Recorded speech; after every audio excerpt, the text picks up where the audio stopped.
Bapak Ibu, Shalom. Puji Tuhan, bersyukur kepada Tuhan kita diberi anugerah oleh Tuhan.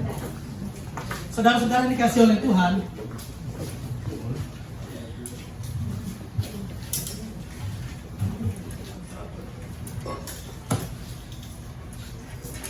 saya mau mengajak saudara membuka Yohanes pasalnya yang ke-15 ayatnya yang ke-5.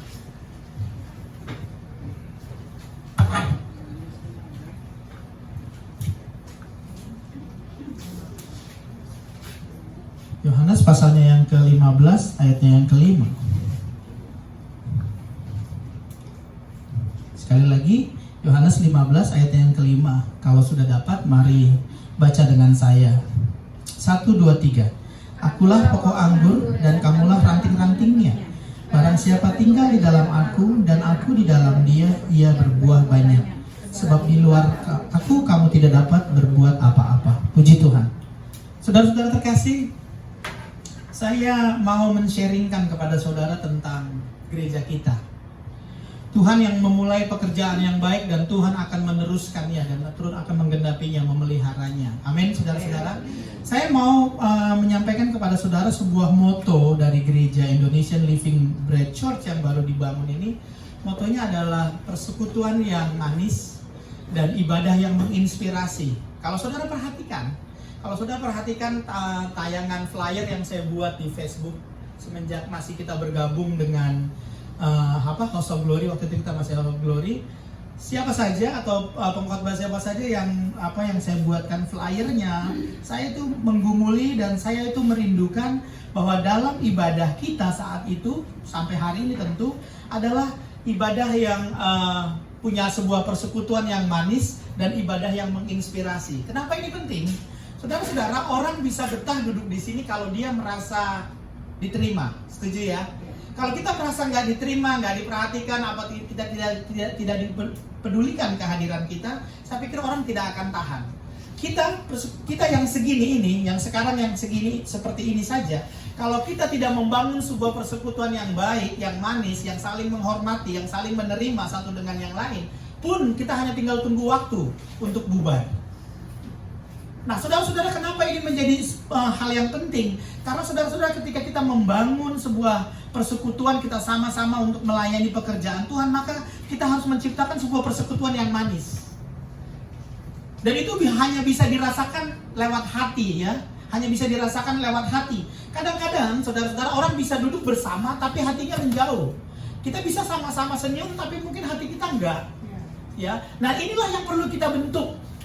Ini yang perlu diciptakan, dan inilah yang perlu ada dalam sebuah persekutuan di gereja, persekutuan yang manis. Jadi ini akan menjadi ciri kita ke depan, bahwa persekutuan kita adalah persekutuan yang manis. Tidak mudah tentu, tapi bisa kita lakukan. Kenapa? Karena memang itu janjinya Tuhan, bahwa persekutuan kita adalah persekutuan yang indah, harus persekutuan yang baik. Nah, hal yang pertama, saudara-saudara, saya mau bicara bukan dua hal ini karena terlalu panjang. Pertama, persekutuan yang manis dan ibadah yang menginspirasi. Saya akan bicara yang kedua itu di kesempatan nanti, tapi saya ingin bicara satu poin saja, yaitu persekutuan yang manis. Menurut Yohanes 15 ayat yang ke-5, kita bisa bersekutu dengan manis kalau kita melekat sama Tuhan Yesus. Kita tidak bisa bersikap manis kepada orang lain kalau kita tidak berjumpa lebih dulu dengan Tuhan Yesus. Saudara-saudara dikasih oleh Tuhan, hal yang pertama, saudara-saudara, yang perlu kita perhatikan ketika kita hendak memikirkan sebuah persekutuan yang manis, kita harus memiliki relasi dulu. Kita harus punya relasi yang baik dulu dengan Tuhan. Yang pertama, tentu kita harus kenal Tuhan dulu. Kita nggak bisa bersikap manis kepada yang lain, kita tidak bisa bersikap baik kepada yang lain, saudara-saudara, kalau kita sendiri belum berjumpa dengan Sang yang manis dan baik itu, yang lembut dan manis itu, yaitu Tuhan Yesus. Kita harus berjumpa lebih dulu dengan Dia. Kita harus memiliki relasi dulu dengan Dia. Nah, saudara-saudara yang dikasih oleh Tuhan, adalah sebuah tanggung jawab kita, ya, jemaat semua, khususnya para pelayan yang melayani Tuhan, bagaimana kita membangun sebuah hubungan yang manis satu dengan yang lain. Nggak mudah, memang saya tahu tidak mudah, tapi bisa kita lakukan. Kita harus memiliki relasi yang baik lebih dulu sama Tuhan, supaya kita bisa membangun persekutuan yang manis dengan orang lain. Jadi saudara-saudara, kalau kita sendiri nggak punya hubungan dengan Tuhan, ya apa yang bisa kita bagikan dengan orang lain? Nggak bisa, saudara-saudara. Kita hanya bisa membagi apa yang kita punya. Kalau engkau punya Yesus, engkau bisa bagikan itu. Kalau engkau bersekutu baik dengan Yesus, itu bisa kita bagikan dengan orang lain.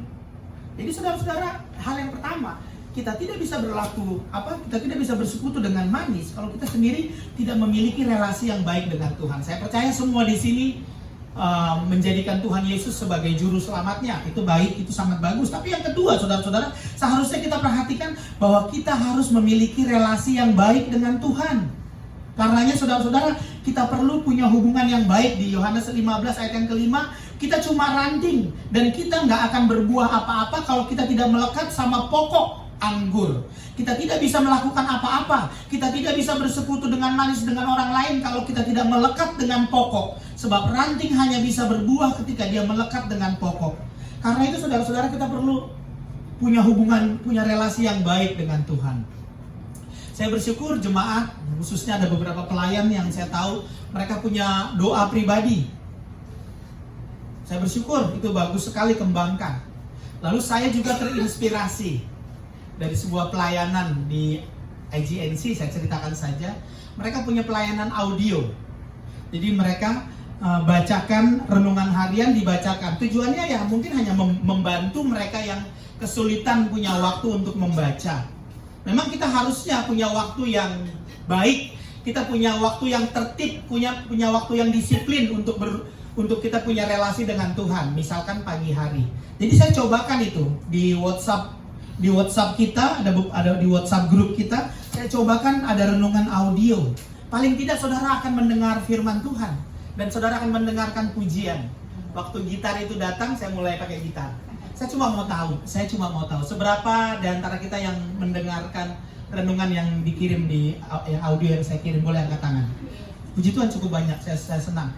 Tentu yang lain saya tahu punya persekutuan sendiri, baik. Puji Tuhan, paling tidak apa poinnya maksud saya? Jangan sampai kita nggak punya persekutuan apa-apa. Tragis saudara-saudara, saya hidup 15 tahun di negeri ini.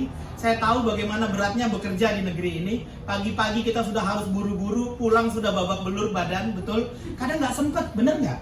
Apalagi kalau di rumah istri sedang agak suka, kalau bahasa Betawinya nyap-nyap. Tahu ya nyap-nyap? Lagi moodnya nggak? Iya. Jadi banyak sesuatu yang membuat kita nggak bisa berdoa. Pagi-pagi kita nggak ada waktu. Akhirnya hari-hari kita lalui tanpa doa. Keringlah kita. Tidak ada sesuatu yang mengisi hati kita. Apa yang bisa diharapkan dalam sebuah persekutuan kalau kita sendiri tidak punya firman dalam hati kita? Itulah kenapa saya tidak malu untuk mencontoh dari luar, dari orang-orang lain. Saya tidak malu untuk belajar dari mereka hal-hal yang baik. Saya akan ambil dan akan saya bagikan kepada jemaat. Paling tidak ketika engkau mendengar, mungkin tidak ada waktumu secara khusus untuk berdoa kepada Tuhan, kau di mobil kau dengar renungan dibacakan, setelah itu ada pujian, ya saudara dengarkan ada satu pujian. Itu durasinya 10 sampai 15 menit, nggak lebih dari 15 menit. Kalau saudara lakukan itu saja, dengar baik-baik, kita akan lihat apa yang akan Tuhan buat. Ketika kita mencari Tuhan, sungguh saudara-saudara, ketika kita meluangkan hati kita, waktu kita untuk mencari Tuhan dalam keterbatasanmu, mungkin hanya 10-15 menit, engkau akan melihat apa yang akan Tuhan buat. Karena Tuhan kita itu luar biasa. Ketika kita memberi waktu untuk memuji, menyembah Dia, kita akan lihat apa yang akan Tuhan buat, apa yang kita doakan, apa yang kita gumuli. Kita akan melihat perbuatan-perbuatannya yang besar. Tapi masalahnya, kalau kita tidak punya relasi yang baik dengan Tuhan, bagaimana kita bisa bersekutu dengan manis? Kita nggak bisa senyum sama orang, hati kita pahit. Tapi sebaliknya, sekalipun engkau mengalami yang pahit, engkau akan bisa berbuat senyum atau manis dengan orang lain. Saya tidak bermaksud memuji Roin, istri saya, tidak.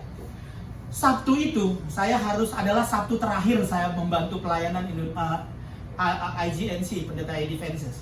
Di jalan dia terima kabar, Namboru, tulang sudah meninggal. Di jalan ini, di freeway, kaget dia, nggak percaya. Orang semalam baru nanya, sakit apa? Ito, manggil Ito ya kalau laki-laki. Sakit apa Ito kak? Dia ngomong sama kakaknya yang di Maroke, nggak dijawab. Paginya sebelum kami berangkat latihan, tanya lagi, sakit apa Ito kak? Nggak dijawab juga. Lalu pas di jalan, masih di freeway 60 menjelang 15, langsung ada kabar itu. Dia nangis sejadi-jadinya. Di mobil saya juga, aduh, sambil nyetir dia nangis, anak-anak kaget, kenapa? Dia dekat, karena adik itu paling kecil, bahkan waktu SMA tinggal di rumah. Orang bapaknya sudah lama meninggal waktu dia masih kelas 5 SD, mertua laki-laki meninggal sebelum kami menikah malah. Jadi dia itu dekat dengan kami, tinggal di Jakarta waktu lulus SMP di kampung, dia ke Jakarta tinggal dengan kami.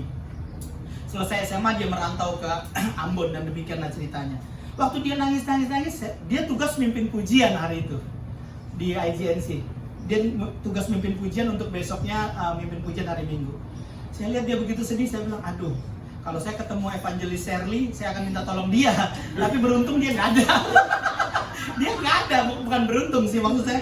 Aduh, saya bilang, saya tahu lah, sedih sekali kalau boleh ya diganti lah gitu ya, digantiin orang lah ya.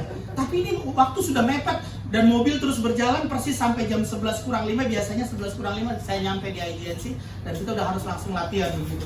Sampai di sana pun tidak saya jumpai orang-orang yang bisa saya minta tolong. Saya tanya dia, gimana Mam? Kamu masih tetap mimpin pujian? Ya sudahlah, saya tetap. Maksud saya begini. Kalau engkau tidak punya hubungan dengan Tuhan, engkau tidak akan mampu menghadapi hal-hal seperti itu. Betul, saya tidak ambil contoh ini untuk menyombongkan diri. Jangan salah paham akan ilustrasi yang saya bawa, bukan itu maksud saya. Tapi kalau engkau tidak punya hubungan dengan Tuhan, engkau tidak akan sanggup menghadapi susah dan kesulitan hidup ini. Dia bilang, enggak apa-apa, saya yang pimpin. Dan dia pimpin. Dia yang pimpin, orang lain yang nangis. Karena artinya betapa Tuhan itu menguatkan dia. Meskipun dia nangis, selesai dia mimpi juga dia nangis. Bahkan sampai hari ini juga kalau dia ingat adiknya tentu masih menangis. Maksud saya saudara-saudara, kita harus punya relasi yang baik dengan Tuhan. Karenanya luangkan waktumu supaya kita bisa berhubungan manis satu dengan yang lain. Percaya saudara, kita nggak akan bisa punya relasi yang baik, yang manis satu dengan yang lain kalau kita tidak melekat dengan Tuhan. Luangkan waktumu. Makanya saya sengaja buat itu jam 4, jam 5 pagi. Kalau saudara tahu itu saya upload. Rekamannya sih saya bikin malam saudara. Saya nggak rekam ketika bangun tidur pagi jam 4 lalu saya rekam karena suara serak biasanya. Ini ketahuan baru bangun tidur nih orang, ketahuan. Kalau saudara perhatikan kan gitu, saya suka amat itu. Saya suka periksa kan suara saya. Oh lumayan juga. Oh yang hari-hari pertama, aduh ini mah suara bikin orang malah sakit kepala. Saudara-saudara kayak ngantuk gitu karena baru bangun. Lalu saya siasati. Jam 12 sebelum tidur saya rekam, tapi nggak saya masukin ketika bangun pagi jam 4. Saya dengar lagi, itu persekutuan saya dengar lagi firman itu, saya nyanyi dan saya doa, baru saya klik, kirim ke jemaat. Sudah mulailah kita punya persekutuan. Saya bersyukur kalau saudara sudah punya persekutuan yang baik, tapi kalau belum, mari lakukan sekarang. Yang kedua, persekutuan yang manis itu terjadi saudara-saudara ketika kita menerima orang lain apa adanya, seperti Tuhan Yesus menerima kita apa adanya. Ini sulit. Kita berbeda, suku, kebiasaan kita berbeda. Tapi kalau kita mau menerima orang lain apa adanya, seperti Tuhan Yesus menerima kita apa adanya, maka kita bisa berhubungan satu dengan yang lain. Roma 15 ayat yang ke-7 berkata begini. Roma 15. Saya bacakan. Sebab itu terimalah satu akan yang lain, sama seperti Kristus juga telah menerima kita untuk kemuliaan Allah. Saudara-saudara, terimalah orang lain apa adanya. Terimalah orang lain apa adanya. Banyak kita berbeda, tapi marilah belajar untuk menerima satu dengan yang lain. Dari adat aja kita suka beda ya. Kalau orang Batak berdua ngomong tuh kayak orang berantem katanya. Padahal enggak, mereka lagi ngobrol ya. Adatnya beda, tapi kita bisa menerima satu dengan yang lain. Kadang-kala saudara-saudara kita nggak ngerti kenapa orang bertindak begini atau begitu. Ada banyak latar belakang yang melatar belakangi. Mungkin ada masalah, mungkin ada kesedihan, mungkin ada kesusahan. Lalu kita cepat menjustifikasi, cepat menilai, ya, cepat menghakimi. Padahal kita nggak mengerti apa sesungguhnya yang sedang terjadi dalam diri dia. Ada seorang anak muda, umurnya 20-an begitu, di sebuah kereta, didampingi oleh ayahnya. Tapi yang menarik perhatian orang-orang di sekitar itu jadi ngeliatin anak muda itu. Sebab anak muda itu celengak-celinguk di jendela kaca tuh kayaknya girang banget. Dia lihat-lihat gitu, begitu antusias. Sampai-sampai dia ngomong sama ayahnya dengan suara cukup keras kedengaran sama orang lain. Ayah, itu pohon-pohon berlari-larian mengejar kita, katanya gini. Dia lihat-lihat lagi, ayah itu apa? Apa ayah di atas putih-putih? Oh itu awan, kata ayahnya. Oh itu awan, itu kok dia selalu ikuti kita kemana kita pergi, kemana kereta ini pergi, kenapa awan itu ikut terus Pak ayah, katanya. Aduh, orang-orang di sekitarnya udah mulai risih, nih pemuda umur 20-an kok begitu. Lalu ada seorang memberanikan diri deketin mbak ayahnya, dia bilang, Pak maaf ya, itu anak bawa aja ke rumah sakit, kayaknya ada yang gak beres sama dia. Bapaknya cuma senyum. Justru kami baru pulang dari rumah sakit Pak. Justru kami baru ketemu dengan dokter. Hari ini adalah hari dia bisa melihat alam. Sejak lahir dia buta, dan hari ini adalah hari pertama dia bisa melihat. Tentu dia antusias, tentu dia kaget, tentu dia bingung melihat sesuatu yang belum pernah kita lihat. Kadang-kala kita hanya memandang orang, memandang kesusahan orang menurut kacamata kita. Ini orang aneh, 20 tahun umur sudah dewasa tapi kok kelakuannya seperti anak-anak. Kita pikir aneh, kita pikir ada yang salah. Padahal kita nggak tahu masalah sebenarnya. Dia baru selesai operasi matanya. Seumur hidupnya nggak pernah ngelihat karena dia buta sejak lahir. Saudara-saudara yang dikasih oleh Tuhan, kadang-kadang kita mudah menghakimi orang lain, mudah menilai orang lain, nggak bisa menerima perbedaan orang lain. Padahal kita salah, kita tidak berada dalam posisinya. Saudara-saudara, seperti Tuhan Yesus menerima engkau apa adanya. Tuhan Yesus inginkan kita terima orang lain apa adanya. Dalam segala kelemahannya, keterbatasannya. Sama seperti dosa dan kelemahanmu diampuni Tuhan. Seharusnya kita pun berani dengan tegas atau berani dengan fair untuk menerima orang lain apa adanya. Saudara-saudara, ketika kita terima orang lain apa adanya, kita bisa membuat satu persekutuan yang manis. Yang terakhir, saudara-saudara, apa yang kita perlu lakukan? Tentu banyak poin. Saya ingin batasi di bagian yang pertama ini. Persekutuan yang manis tadi kita saling menerima. Pertama, kita harus ada persekutuan lebih dulu dengan Tuhan.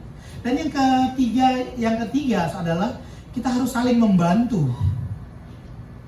Galatia 6 ayat yang kedua. Saudara boleh lihat ke sana. Galatia 6 ayat yang kedua, saya bacakan demikian. Galatia 6 ayatnya yang kedua, dari kata bertolong-tolonganlah menanggung bebanmu, demikianlah kamu memenuhi hukum Kristus. Saudara-saudara, ini yang Tuhan ajarkan sama kita. Sebelum kita nanti masuk ke sorga dalam sebuah persekutuan yang sempurna, kita diajar untuk belajar, kita dididik untuk belajar, punya hubungan yang manis satu dengan yang lain di sini. Jadi kalau di sini aja kita nggak mau melakukan itu, saya khawatir kita nggak qualified untuk masuk ke sana. Sebab kita sendiri nggak belajar bagaimana pola hidup di kerajaan sorga yang kekal itu, yang sempurna itu, saling mengasihi dan saling menyayangi begitu rupa yang sempurna. Nah, saudara-saudara, di situ dikatakan bertolong-tolonganlah kamu menanggung bebanmu, kata penulis Galatia. Ini penting, saudara-saudara. Saya nggak menyangka ya, waktu jemaat khususnya pendeta Vin tanya saya, Pak Gultom, kita ada kebaktian penghiburan nggak? Saya lihat keadaan, saya pikir juga situasi kita, saya bilang sepertinya nggak usah Mami, pendeta Vin terima kasih, saya bilang begitu, nggak usah. Tapi tanpa saya duga juga saudara mengumpulkan sesuatu dan itu sangat membantu. Nah, maksud saya begini, ketika kita diberikan hati oleh Tuhan untuk saling bertolong-tolongan menanggung beban, dan kita dilatih, dan latihan itu di sini, kita nggak masa bodoh dengan kesulitan orang, kita nggak cuek dengan persoalan dan kesulitan orang lain, tapi kita belajar membangun, kita belajar saling bertolong-tolongan menanggung beban, dan itulah yang Tuhan mau, sehingga akan terjalin sebuah persekutuan yang manis. Saudara, engkau adalah keluargaku dan saya adalah keluargamu, kita adalah sebuah keluarga di sini. Ya, sakitmu adalah sakitku. Jangan seperti pepatah dunia, uangmu, uangku sendiri gitu. Jangan seperti itu. Kita keluarga. Kita semua keluarga. Apa yang kau rasakan akan kami rasakan. Dan saya gembala yang Tuhan tunjuk, saya akan belajar seperti itu. Apa yang saudara rasakan akan saya berusaha semaksimal mungkin untuk hadir bersama-sama dengan saudara juga. Tentu saya sadar dalam kelemahan saya dan keterbatasan saya sekarang, kesibukan saya belum bisa full untuk melayani saudara dengan full, dengan full. Tapi saya berkomitmen dalam diri saya. Kalau saudara perlu sesuatu, jangan sungkan, hubungi saya. Karena kita adalah saudara, kita adalah keluarga. Jadi bertolong-tolonganlah, seharusnya ini yang kita kembangkan. Amin, saudara-saudara. Saya akan tutup dalam sebuah ilustrasi. Ada seorang pria kecil, kurus, sedang jalan dan dia gendong anak adiknya yang masih kecil. Digendong pakai kain begitu, dia jalan, anak kecil, laki-laki kurus. Lalu ada orang mengamati dia, wow, ini pria, ini anak baik benar gendong-gendong anak adiknya. Kelihatannya berat ini beban ini. Lalu ditegur, disapa gitu. Hai anak muda, aduh kamu baik sekali, tapi tentu kamu sangat capek ya. Berat ya bebanmu ya, kamu gendong-gendong. Itu siapa? Itu adik saya, Pak. Oh berat ya bebanmu ya. Dia cuma senyum, dia bilang sama pria yang sapa dia, oh bukan Pak, dia bukan beban, dia saudara saya. Ada sebuah lagu pop, He ain't heavy, dia tidak berat, he's my brother. Kalau saudara, saya semalam coba klik lagu itu, oh lagu ini lagu yang cukup dikenal, lagu lama. He ain't heavy, dia bukan berat, dia bukan beban, dia saudara saya. Kalau kita sampai ke fase seperti itu, bahkan beban orang pun kita mau tanggung. Kenapa? Karena dia keluarga saya, dia saudara saya, dia sister saya, dia keluarga saya. Maka itu bukan menjadi beban. Dan dia berkata, dia bukan beban, dia saudara saya. Saudara-saudara, alangkah indahnya sebuah persekutuan yang seperti demikian. Sehingga persekutuan itu menjadi persekutuan yang manis. Dan kalau persekutuan kita bisa seperti itu, dan kita belajar untuk seperti itu, maka Tuhan sendiri akan menggerakkan jiwa-jiwa untuk datang. Saudara, saya bisa membayangkan ketika orang lain datang ke sini, ke tempat kita, lalu dia kayaknya dicuekin, lalu kita sendiri juga sibuk sendiri, dan saya rasa minggu depan dia akan berkata, ini yang pertama dan yang terakhir Pak. Satu hari, aduh tadi saya udah bilang paling terakhir ini, mohon maaf ini saya, tentang ini saya kasih satu cerita lagi, terakhir ini betul-betul terakhir. Satu hari saya dan anak-anak cari po di Riverside karena saya biasa tinggal di Bawin Pak, saya biasa tinggal di Alhambra sekitar sana, biasa makan yang Asia food kan enak. Pindah ke Moreno Valley nggak ada, susah cari makanan Asia food. Lihat ke komputer, ke Yelp, ada 4.5 review bintang untuk sebuah restoran po di daerah Riverside dekat kampusnya UCR. Ada sebuah, jadi wah kita pergi ke sana. Wah, yang makan banyak orang bule besar. Wah, pelayannya ramah sekali. Orang-orang yang makan tuh selalu ditanyain, bagaimana makanannya? Oh enak. Saya makanan belum datang aja masih ditanyain dia, bagaimana? Dalam hati saya bagaimana apanya orang saya belum datang. Tapi karena dia nanyanya begitu ya enak. Dalam hati dia, ini orang goblok, orang makanan enak apanya orang saya. Tapi dia nanya, saya juga bingung kenapa saya jawab bilang enak begitu. Lalu duduklah kami, pesan hanya satu. Makanan po yang paling kami suka itu nomor satu dimanapun. Kalau bahasa Vietnamnya po dak biak. Kalau saudara saya bisa lidah saya ngerti dikit. Po dak biak. Artinya po yang spesial, komplit, semua pakai. Iya, semuanya ada plus bakso. Po dak biak. Ya. Itu jadi wah, singkat cerita sudah turun lah itu po. Kalau Roy nggak suka beef, dia minta pe ayam, pega ayam. Lalu ya nggak usah dihafalin tuh. Saya poga diulangi poga. Kalau sejauh sahabat combo luklak, apa nasi dengan beef combo luklak. Jadi ada istilahnya itulah. Jadi waktu kami makan itu sup, kami saling pandang-pandangan begitu. Udah datang, selesai berdoa, kita mulai minum. Mila ambil supnya. Setelah ambil supnya, masing-masing angkat supnya, kami saling pandang. Ratingnya 4,5 ya. Wah, pasti hebat. Kami saling pandang. Tapi tetap makanan itu kami makan. Di mobil waktu mau pulang saya tanya abang, Yosia, bagaimana bang? Dia cuma jawab satu. Ini yang pertama dan yang terakhir, Pak. Itu maksud saya cerita tadi. Buat orang putih mungkin makanannya itu enak sekali, tapi buat kami yang biasa makan Asia, Yosia langsung ngomong ini yang pertama dan yang terakhir. Artinya apa? Dia tidak akan datang lagi.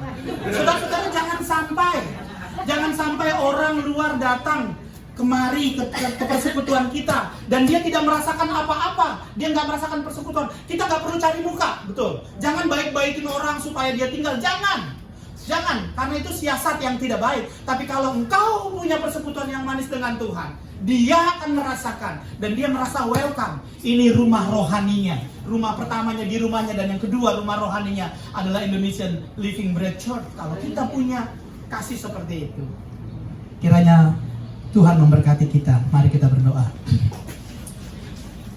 Bapa Surgawi, kami bersyukur kepadamu, berterima kasih buat apa yang Tuhan beri buat gereja ini. Kau yang telah memulai gerejamu, kami rindu Tuhan gereja ini bertumbuh, dan pakailah mulai dari kami saling mengasihi sesama jemaat. Kami boleh saling peduli, saling menerima.